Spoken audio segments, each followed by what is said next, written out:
Bag ভর্তি তাজা বোমা উদ্ধারী ঘটনাকে কেন্দ্র করে চাঞ্চল্য ছড়ালো মুর্শিদাবাদ জেলায়। ঘটনাটি ঘটেছে সাগরদিঘি থানার অন্তর্গত চাঁদপাড়া এলাকায়।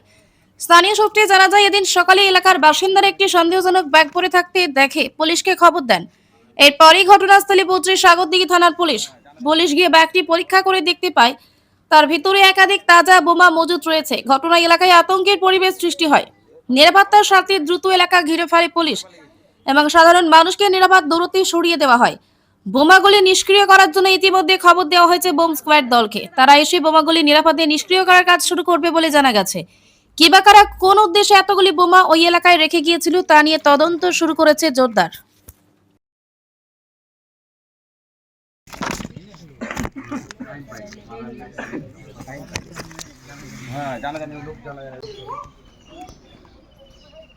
মানে কুত্তাতে চিল্লাছে এরকম মানে আর বেরিয়ে এখানে দাঁড়িয়ে আছি আর চলে গেল আওয়াজ আছে পাঠিয়ে দিই বের হলাম যে আমি হ্যাঁ আমি বের আছি আমি বেরিয়ে গেছিলাম যে পালিয়ে গেছে আওয়াজ আছে পালিয়ে গেছে ওই লোক খুঁজে উপরে পালিয়ে গেছে